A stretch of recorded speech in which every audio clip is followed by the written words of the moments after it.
Chapter 9. Goodbye, Gorillas.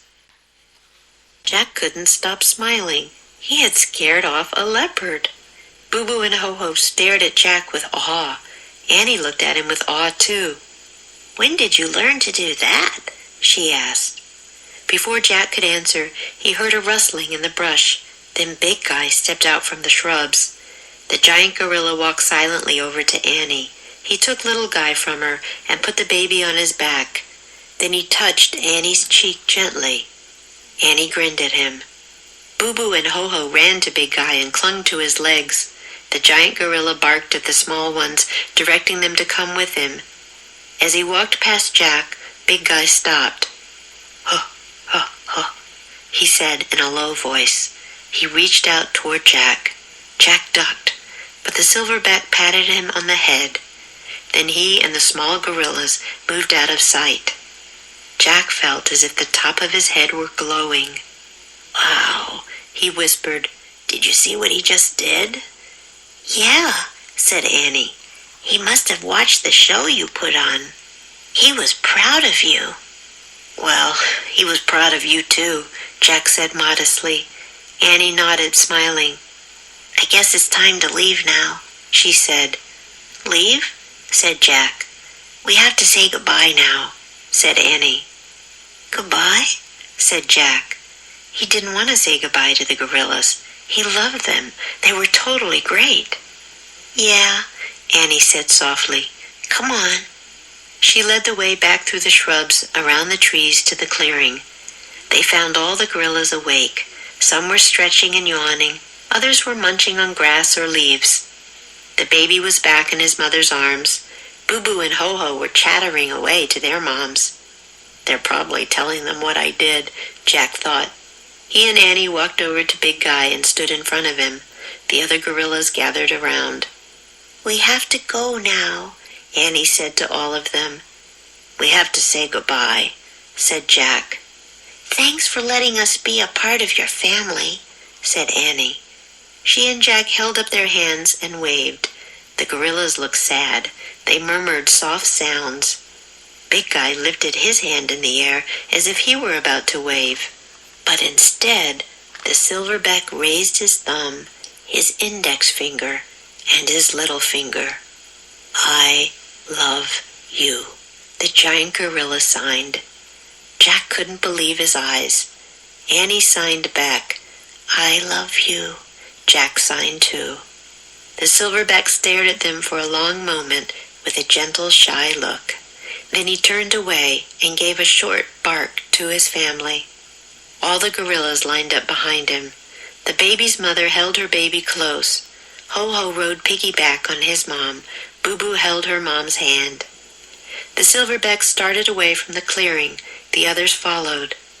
Boo Boo was the only one who looked back. She screeched and waved at Jack and Annie. Then she walked away out of sight. Jack couldn't talk. His heart was too full. He took a few steps in the direction of the gorillas. "Hey," Annie said softly. "You're going the wrong way." Jack looked back at her. "The treehouse is over there," she said.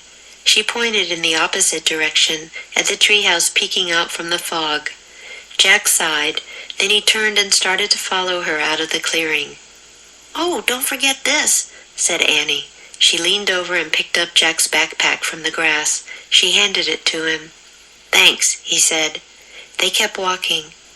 "And don't forget this," said Annie. She picked up Jack's jacket from under a tree. She handed it to him.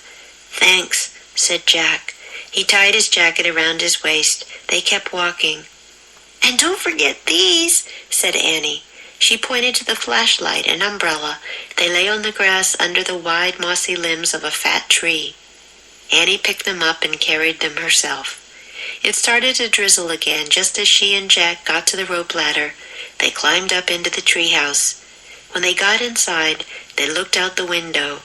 Jack hoped to catch one last glimpse of the gorilla family. But there was nothing to see. A white mist covered the cloud forest. Annie picked up the Pennsylvania book. She pointed to a picture of Frog Creek Woods. "I wish we could go home," she said. Suddenly, a joyous screech rang out. The happy wild sound shot through the white mist, through the cool rain, straight into Jack's heart. He opened his mouth to answer the call of the gorillas, but it was too late. The wind began to blow. The treehouse started to spin. It spun faster and faster. Then everything was still, absolutely still. Chapter 10. A Special Magic. Tap, tap, tap. Jack opened his eyes. The Frog Creek woods were still dark and rainy. "We're home," Annie said. Jack sighed. "I miss them already," he said. "Me too," said Annie. "Did you take a lot of notes on their habits and behavior?" Jack shrugged. "I listed a few things about them," he said. "But sometimes lists don't tell you much. You have to love gorillas to really know them." "Yeah, that's right," said Annie. Jack opened his backpack. He pulled out their research book and put it in the corner. Then he pulled out the twig that Ho-Ho had given him. He smiled as he showed it to Annie. "I promised Ho-Ho I'd eat this later," he said, "but I think we should save it for Morgan instead." "Good idea," said Annie.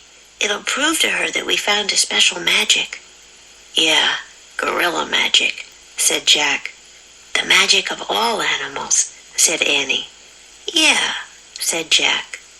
He placed the twig next to the scrolls they'd brought back from Old England. "Let's go," said Annie. She started down. Jack pulled on his backpack. He put the flashlight in his pack. Then he grabbed the umbrella and followed Annie. They started through the Frog Creek woods. It was still cool and dark and rainy. Jack didn't mind, though. He didn't put on his jacket. He didn't take out the flashlight. He didn't put up the umbrella. Jack felt as if he weren't completely human yet. There was still a bit of gorilla left in him. "Ho, ho, ho," he said in a low voice. "Boo, boo," Annie said back. "Ho, ho, ho," they said together.